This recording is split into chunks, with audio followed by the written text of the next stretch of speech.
अस्सलाम वालेकुम दोस्तों, उम्मीद है कि आप लोग ठीक हैं। आप लोगों का दिन अल्लाह ताला की ज़ात खैरियत आफियत से गुजरे, खुश रहें, आबाद रहें। दोस्तों, आज का वीलॉग बड़ा अहम वीलॉग है। दो बड़ी अहम चीज़ें आपसे शेयर करूंगा, बट इससे पहले मैं आपसे जो रिक्वेस्ट करता हूं कि हमारे यूट्यूब चैनल को ज़रूर सब्सक्राइब कर दें, बेल आइकन को प्रेस करें, लाइक और आखिर में जो सवाल पूछा जाए उसका जवाब ज़रूर दें। व्हाट्सएप ग्रुप में भी वीडियो ज़रूर सेंड करें। बुशरा बीबी की जान को खतरा है और एक और वादा माफ गुआ बन गया है। मईद पीरजादा के गैर मुल्की एजेंसियों और राब्ते जो है वो पकड़े गए हैं। ये बड़ी अहम चीज है। आजकल मोईद पीरजादा साहब जो कर रहे हैं वो आपके सामने है। पहले जरा बुशरा बीबी के जरा जो हाल है वो आपको बनाते हैं। इमरान खान की अहलिया बुशरा बीबी जो है इस वक्त वो शदीद मुश्किल में आ चुकी है। पहले तो कहा जा रहा था कि वो वादा माफ हुआ बनेगी, लेकिन अब तो इनके खिलाफ ही गवाहियों का सिलसिला शुरू हो चुका है। गुज़श्ता दिनों इस्लामाबाद पुलिस ने बुशरा बीबी को तोशाखाना केस में जेली रसीदों की इंक्वायरी में तलब किया। मुहतरमा से सवालात टोटल जो हुए वो 23 सवालात थे, 23। बुशरा बीबी से सवाल हुआ कि एक ऑडियो लीक हुई थी जिसमें तोशिया खाना से तोहफे जो हैं वो बनी गाला आ रहे थे और आप अपने मुलाजम को डांट रही थी। ऑडियो सुनवाई गई। बुशरा बीबी ने साफ इनकार कर दिया, आवाज मेरी नहीं है। बुशरा बीबी के इनकार के बाद पुलिस टीम ने ऑडियोस जो जाहिर है उनको सुनवाई, और बुशरा बीबी ने कहा जी कि ये जो ऑडियो है ये फेक है, मेरी आवाज नहीं है, मुझे नहीं पता ये किसकी आवाज है और ये कौन है, मैं इसको बिल्कुल भी नहीं जानती।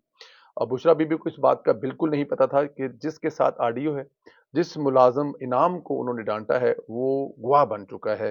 यानी वो गवाही देने के लिए तैयार है कि ये मेरी ही आवाज है और इस ऑडियो में मेरी बात बुशरा बीबी से हो रही है। इनाम ने गवाही में तमाम तफसीलात जो है वो अदारों को फ्राहम करने की यकीन दहानी भी कराई है। पुलिस ने इस ऑडियो का बाकायदा फ्राजिंग कराने का फैसला भी किया है। बुशरा बीबी इमरान खान को फंसा सकती हैं, इस डर से इमरान खान की भी टांगें जो जाहिर है वो कांप रही हैं। कुछ लोग तो ये भी कहते हैं कि इमरान खान से ही बुशरा बीबी को खतरा है।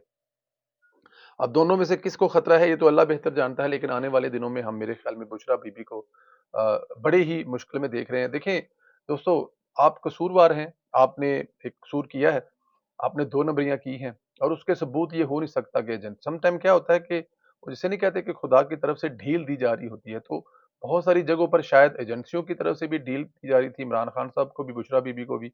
वो जो कर रहे थे उनके ख्याल में ये था कि किसी को पता नहीं है, नजर नहीं आ रहा। वो जो अ, तोहफे जो हैं बगैर किसी रसीद के, बगैर किसी बात से घर में आ रहे थे, जिसमें वो कह रही थी कि अगर अ, वहां पर अगर वो जो हम पर एतबार करते हैं, हमारे घर पर भेजते हैं, तो आप कौन होते हैं इसकी तो वो जो घर भेजने वाले होते थे वो भी किसी टाइम देख रहे होते थे, लिस्ट लंबी कर रही होती। तो अब उस लिस्ट में बुशरा बीबी साहब जो है वो बुरी तरह फंस चुकी हैं। आने वाले दिनों में बुशरा बीबी के बचने के कोई चांस नहीं है। या तो बुशरा बीबी इमरान खान को यहाँ पे पक्का पक्का फंसा देंगी, या फिर खुद फंस जाएंगी, या फिर अपने आप को निकालने के लिए कुछ भी कर लेंगी। दोस्तों, जो अगले वीलो का हिस्सा ये बड़ा अहम है। मोईद पीरजादा जैसे एक सहाफती किरदार से जिसने अपनी सहाफत को इस लेवल तक पहुंचा दिया है जहां तवाइफ भी शर्मा जाए, यानी मसूफ अपने ही मुल्क जो आपके लिए सब कुछ करता है इसके खिलाफ प्रोपोगंडा करने की तमाम हदें अबूर कर चुकी हैं। अगर हम देखें कि मसूफ को फायदा क्या हुआ है, आखिर क्यों जानते बूझते हुए वो झूठ बोलकर जेली खबरें और बारीक प्रोपोगंडा करके रियासत को नुकसान पहुंचा रहे हैं, तो फिर एक तरफ तवज्जो जाती है जरूर ये कोई एजेंडा है। ऐसे लोग हमेशा किसी एजेंडे के सहूलतकार ही बनते हैं। मोहित पीरजादा रियासत पाकिस्तान के खिलाफ पहला प्रोपोगंडा ये करता है कि पीटीआई के सोशल मीडिया के हर झूठे महाज का आगाज मोईद पीरजादा से कराया जाता है, और मोईद पीरजादा वीलॉग कराया जाता है, फिर इसके ट्वीट्स कराए जाते हैं। पहले जो वो वीलॉग करता है और फिर उस वीलॉग के ट्वीट्स कराए जाते हैं। मोईद पीरजादा ने हालिया दिनों में पाकिस्तान की फौज का तो पाकिस्तान की तहलीक में कोई करदार ही नहीं था।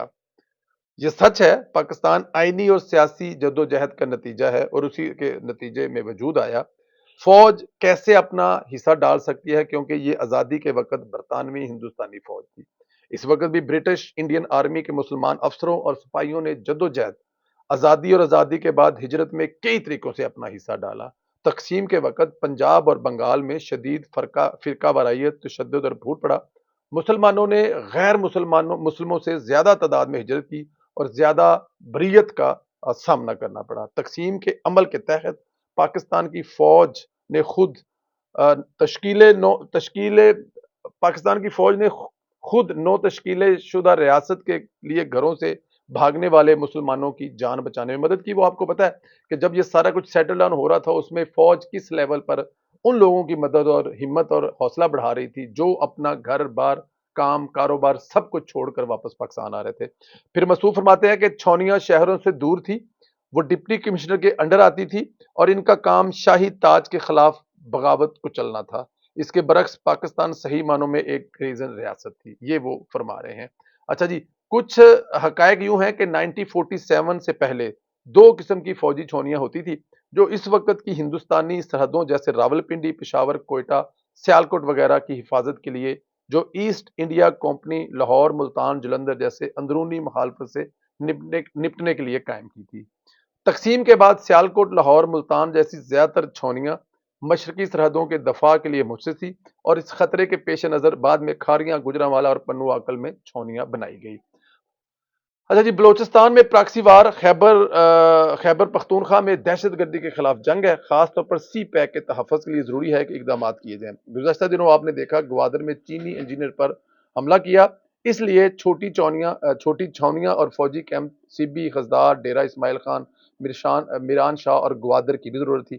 معید پیرزادہ عوام کو گمراہ کرنے کی کوشش کر رہا ہے، حالانکہ چھونیاں عوام کو کنٹرول کرنے کے لیے نہیں ہوتی، وہ پراکسی وار کا مقابلہ کرنے کے لیے ہوتی ہیں، کیونکہ دشمن اب بارڈر پر کم اور ملک کے اندر زیادہ نقصان کرتا ہے، زیادہ وار کرتا ہے، زیادہ تکلیف دینے کی کوشش کرتا ہے۔ ناقد ہم بھی ہیں، لیکن معید پیرزادہ ایسی باریک کارروائی کر کے کوئی اور ہی گیم ڈالنا چاہتا ہے، یا پھر انتہا درجے کا جاہل ہے جسے اتنا بھی علم نہیں ہے۔ پھر معید پیرزادہ نے ایک اور پروپیگنڈا کیا، ہندوستان کا موقف اپنایا، مسئلہ کشمیر کشمیریوں کا ہے، پاکستان کا نہیں ہے۔ یہ بات طے ہے کہ کشمیر کشمیریوں کا ہے، لیکن یہ مسئلہ پاکستان کا ہے، کیونکہ کشمیر پاکستان کی شہراگ ہے۔ ہم اس کو کیسے جھٹلا سکتے ہیں؟ ہم اپنی شہراگ پر اگر بھارت کو وار کرنے دیں گے تو پھر ہم خشک ہو جائیں گے۔ آزاد کشمیر ہمیں سوٹ کرتے ہیں، پھر چاہے وہ الگ خود ریاست بنا کر رہیں یا پھر پاکستان کے ساتھ الحاق کر کے، وہ الگ معاملہ ہے، لیکن کشمیر مسئلہ پاکستان کا ہے، جو کہ میرے خیال میں سب کو پتا ہے۔ لیکن یہاں پر کیونکہ وہ امریکہ میں بیٹھا ہوا ہے، بھگوڑا ہے، اور میرے خیال میں امریکن نیشنل بھی ہے معید پیرزادہ، اب وہ کس کس کے پے رول پر ہے، اور پاک فوج کے خلاف اور پاکستان کے خلاف، ریاست پاکستان کے خلاف یہ ایجنڈا وہ لے کے چل رہا ہے، تو اس کے لیے اس کو کیا مل رہا ہے، وہ کیا کما رہا ہے؟ لیکن اپنی ماں کو بیچ کر کیا کمائے گا کوئی، یا اپنی ماں کو بیچ کر کوئی کمانے کا سوچ بھی کیسے سکتا ہے؟ لیکن کیونکہ ان کے بارے میں مشہور ہے کہ جب ان کے فادر کی ڈیتھ ہو گئی تھی تو مرے ہوئے باپ کا انگوٹھے لگوا کر انہوں نے اپنے جائیداد اپنے نام کی تھی، تو ایسے بندے سے جو باپ مر جانے کے بعد اس انگوٹھے لگوا کر اپنے نام جائیداد کروا سکتا ہے، وہ اپنی ماں کو بیچ سکتا ہے۔ دھرتی ماں ہوتی ہے جس پر آپ پیدا ہوتے ہیں۔ اینی ہاؤ، مسئلہ کشمیر پاکستان کے وجود کا مسئلہ ہے، کیونکہ اگر بھارتی تسلط قائم ہو جاتا تو ہمارے لیے مزید مسائل بڑھ جاتے۔ کشمیر سے ہمارا جغرافیائی طور پر چین سے رابطہ ہوتا ہے، کشمیر سے میٹھے پانی کے ذخائر نکلتے ہیں، اور ہم اس کو کیسے نظر انداز کر سکتے ہیں؟ معید پیرزادہ محض فوج کی دشمنی میں پاکستان کی جغرافیائی حدود کو ہی بدل دینا چاہتا ہے۔ اصل چیز یہ ہے کہ معید پیرزادہ بار بار اپنے ویلاگز، ٹویٹس میں بھارت کے لیے نرم گوشہ ہار رکھتے ہیں۔ بھارت سے متعلق واضح ہے کہ وہ پاکستان میں 5th جنریشن وار فیئر میں اہم کردار ادا کرتا ہے۔ اب اگر کوئی ایک نظریاتی اختلاف سے 2 آگے قدم بڑھ کر ذاتی ایجنڈے پر چل پڑے تو پھر تاثر یہی ملے گا کہ بھارت آپ کے پیچھے ہے۔ اس طرح معید پیرزادہ کو دیکھا، وہ فلسطین میں اسرائیلی مظالم کو جواز پیش کرتے پائے جاتے ہیں، یعنی جائز قرار دینے کی کوشش کرتے ہیں، تو یہ پیرزادہ کی یہودیوں سے محبت کا بھی واضح ثبوت ہے۔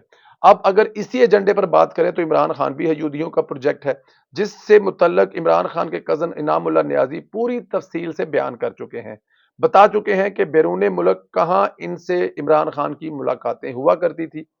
پھر جب یہ پروجیکٹ مشکل میں آیا تو معید پیرزادہ جیسے لوگ اس پروجیکٹ کی حفاظت کرنے نکل پڑے اور اس چکر میں پاکستان کی سالمیت پر حملے شروع کر دیے۔ اس سے واضح ہو جائے گا کہ معید پیرزادہ کے پیچھے کون سے عناصر کار فرما ہیں جن کی موصوف کٹ پتلی بنے ہوئے ہیں۔ عمرانی پروجیکٹ بنیادی طور پر یہودیوں کا ہی ہے، اور اس کی تصدیق ڈاکٹر اسرار صاحب، عبدالستار ایدی اور بہت سارے دوسرے لوگ بھی حکیم سعید کے علاوہ کر چکے ہیں، اور وہ یہ بات آج نہیں، یہ بات بہت پہلے سے کر چکے تھے، اور وہ آپ تمام لوگوں کو پتا ہے، آپ تمام لوگ جانتے ہیں۔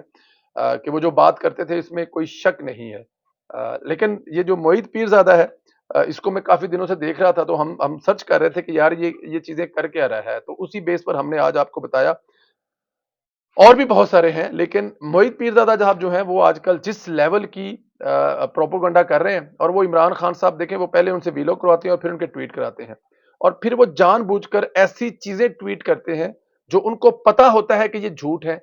वो जानबूझकर ऐसे वीलॉग के टॉपिक अपना हिस्सा, जो उनको पता होता है कि वो गलत है, लेकिन वो करते हैं क्योंकि वो रियासत को बेचकर रियासत के खिलाफ साजिश करने के शायद कुछ ज्यादा ही डॉलर कमा रहे हैं। लेकिन मेरे ख्याल में ऐसा होना नहीं चाहिए, और ऐसा हो भी नहीं सकता कि रियासत इस जैसे किरदारों को माफ कर दे, और रियासत को इस जैसे किरदारों को माफ नहीं करना चाहिए। अगर मोहित पीरज़ादा साहब अमेरिका में हमेशा रहेंगे तो ठीक है, फिर रहें वहां पर जो कर रहे हैं। लेकिन अगर वो पाकिस्तान की तरफ आएंगे तो मेरे ख्याल में पाकिस्तानी रियासत जो है ना, ऐसे घनौने किरदार को, फिर वही कहूंगा एंड में, वीलॉग के एंड पे, कि जो अपने मरे बाप के अंगूठे लगाकर अपने नाम पर अपने बाप की जायदाद करवा सकता है, बहन भाइयों का हिस्सा खा सकता है, वो अपनी सगी माँ को बेचकर, धरती हमारी माँ होती है, वो अपनी माँ को बेचकर भी खा सकता है। यही मेरे ख्याल में मोहित पीरज़ादा जैसे। लेकिन एक बात याद रखें, मोहित पीरज़ादा साहब, आप जिस तरह जो मर्जी कर लें, ना इस मुल्क के अदारे आपसे खौफ खाने वाले हैं, और ना आपके झूठे प्रोपेगेंडों को इस मुल्क की अवाम मानने के लिए तैयार है। दोस्तों, अपना ख्याल रखें, कमेंट्स करके बताएं कि मोहित पीरज़ादा साहब जो कुछ कर रहे हैं, पैसों के लिए कर रहे हैं, फौज को बदनाम करने के लिए कर रहे हैं, या इमरान खान की मोहब्बत में कर रहे हैं। आपके इस सवाल के जवाब का इंतजार रहेगा। मुझे भी इजाजत दीजिएगा, और प्लीज जाने से पहले फिर रिक्वेस्ट करूंगा, हमारे चैनल को जरूर सब्सक्राइब करें, लाइक करें, कमेंट्स करें, और व्हाट्सएप में इस वीडियो को जरूर शेयर करें। अपना बहुत ज़्यादा ख्याल रखें। खुदा हाफिज दोस्तों।